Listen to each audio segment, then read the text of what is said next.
Hey guys, welcome to the second set of week 2 um, discussion questions. It's me, Colin, once again. Today we're going to be looking at Penny, Sherry, Jared, and Crystal's images. So that's your group this time around.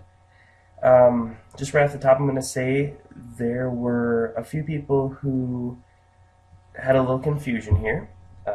Not just you guys, but throughout all the assignments. And I think it was Jared who posted in his comments that so some tutorials would be good. Definitely going to do that. I'll probably make some more for this class. I'm going to go through the upcoming assignments and look at some more. I know there's also I think a video in the notes about how to do the crinkled paper thing, but I know more than one person had a hard time viewing the video on their computer. So don't be stressed. I'm going to take it easy on you guys, not come down too hard on you. And we'll just go through and we'll talk about what's working well, what could use some improvement. But overall, just right off the top, I want to say I thought you guys did good. And let's get in. We'll start with Penny. Excuse me. I thought that a lot of your elements, a lot of your images seem to work well with these elements. It seems like you must have understood a little bit going through these. It looked like you tried to apply all the effects to each one. Again, that might be bad wording on my part. The idea was to do one of each one. So you'd have, film edges on all three, or emotional edges on all three, potentially. Although you could just do it on one. But then you'd have the crinkle paper on one, and you'd have the film grain on one, as opposed to hers there on all of them. I don't think it's a bad looking effect. It's just not necessarily what I intended. I like this. I really like some of these areas here. Sorry, I'm going to switch over my hand here so you can see it a little better. I like some of these areas. I like what happens here. And this is something, part of why I like teaching this class is something that I used to do a lot in the darkroom. I did use paper. I used to expose through just different kinds of paper because it picks up a texture similar to what you're seeing here. But yeah, you get stuff like this. A lot of really cool stuff here. Your motion edges look pretty good. But I think, the combination of the effects from before and the stuff that you did here, I thought this was a really cool result. And this is the right kind of image for it, I feel like. Because you're not really losing anything. If you tend to have a real busy image, sometimes you lose stuff. But because her image was visually relatively simple, you have a lot of areas for the texture to come through. You have a lot of areas where it's sort of interacting with the image itself, and I think it turned out really well. I would say something similar here, although I don't quite like this one as much. I think because I feel like the previous one was a better image. I just like that image better. It feels like it fits with it better. But it's getting some really interesting effects, sort of the film grain plus the texture paper. It's like a weird combo, but I like it. I do also like this one. Again, kind of similar to the last two, sort of same things going on that we're talking about. This one I think might be my favorite because there's a sort of open shade in a lot of this. And I feel like the open shade definitely, for both the film grain and this textured paper, really kind of picks up, is a good blend between the texture and the image beneath, especially in areas like this. Very nice. Excuse me. Pardon me for the coughing. Alright. So nice job, Penny. I'm going to go ahead and cross out of there. Sherry, again, excellent work. I feel like you might have also combined the things together. I like your film edges. They do feel like this is a lot like what this actually looks like when you paint an emulsion on. Basically, the idea is that you have, you know, a light sensitive thing, like a light sensitive emulsion. You know, it's like a liquid or a gel almost, and you paint it onto a piece of paper, and then that emulsion is sensitive to light. You expose your image onto it, and it gives you these edges where, you know, I mean, you could get rid of those edges if you were doing this as an analog process versus digital, as we did here. But I always, as an analog, liked this. I felt like this was cool. And you got this a lot with like cyanotypes, because cyanotype is one where you brush it on. So the idea that you would have that replicated here is pretty cool. You're seeing her crinkle paper effect is pretty subtle. Oh, excuse me, this is selenium. Is it the same one? Yeah, okay. The little bit of blue was throwing me off, but selenium, okay. That's why. I feel like the top one was a little bit better just because it feels almost like too much jaggedness here. But I still, killer image, and I like so that you've done to it. I think I prefer the look of this one. We're still getting that painted on look, but it's a little more smooth, especially stuff like this. That's cool. So nice work on that. And then your final image down here. There we go. It's the mixed. And it's a little bit more like the top one. Is that maybe the same one? Okay, it is the same one.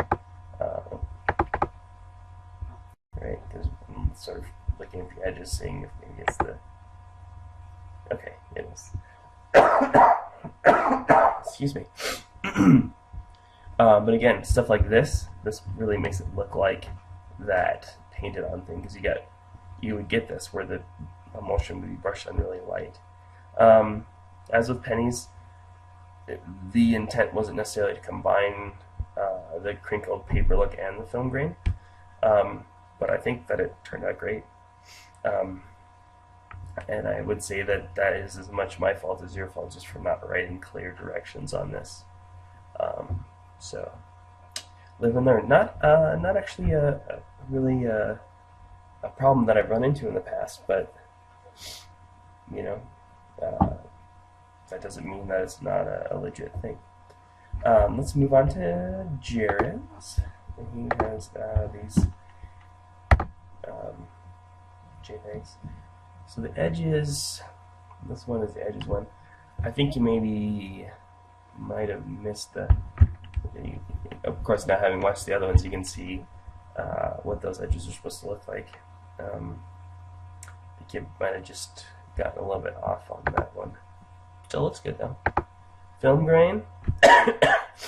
Nice. That definitely does look like film grain. It's funny, you just kind of get used to seeing everything digitally, almost forget what the film grain looks like. I feel like that's a nice add to that picture. Oil paint. Now here it looks like you maybe went in a little bit different direction. I don't mind looking at it all. I think this is interesting. It's sort of like another look. It's not the film grain. It's not necessarily one of the ones there, but I like what's going on here. And then last but not least, the wrinkle. Yeah, I like this. I feel like it could be maybe even brought up a little bit more. Because it almost just looks like it's on the background and not even on this, even though I'm sure that it is. I would say even increase that, but I do like the way that this looks. Sort of, I just visually have always enjoyed that being applied well, and sort of wrinkled look. Alright, very nice job, Jared. And then last we're going to be looking at Crystal here. Film edges. I do like the way that this looks. It's not exactly the way that it looked again on you know, if we're 100% looking at reproducing how the darkroom effect looked, but I do think that this is a cool looking border. I'm going to zoom out just a hair here again. I actually like that sort of uneven border look, sort of, not just squared off, but kind of a fade out thing. I think that's really cool.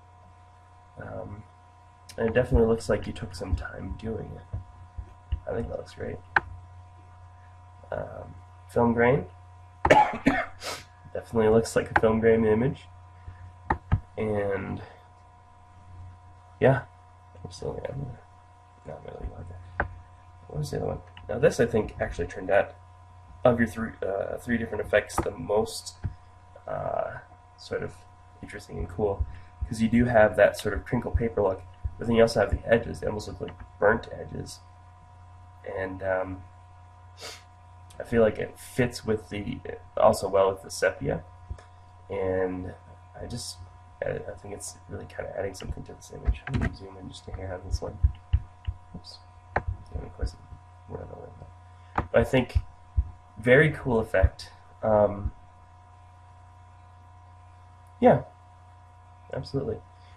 I don't know that, outside of the context of this assignment, that I would necessarily apply it to this image, because I feel like it wants to be with a more excuse me, more like a rugged subject matter.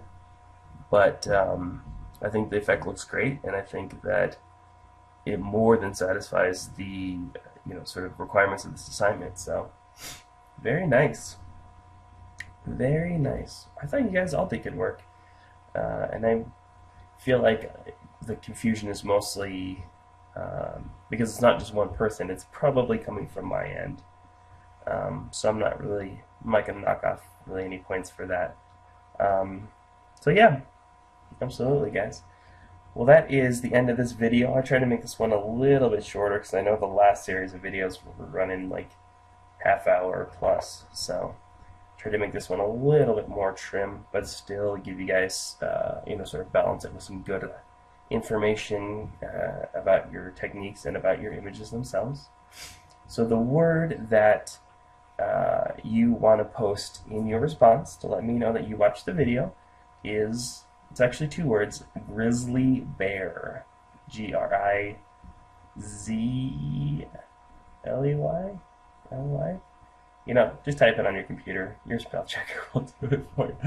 I should know it is the mascot of my alma mater, my place where I went to undergraduate school, the University of Montana, in Missoula, Montana. Go Grizz. So anyway, grizzly bear, for whatever reason I was thinking about them today. Like it was cold outside and I was wearing my Grizz hat. So grizzly bear, please incorporate that into the comments to let me know. And I feel like I'm repeating myself a little bit, so I'm going to say good work, and thank you for watching.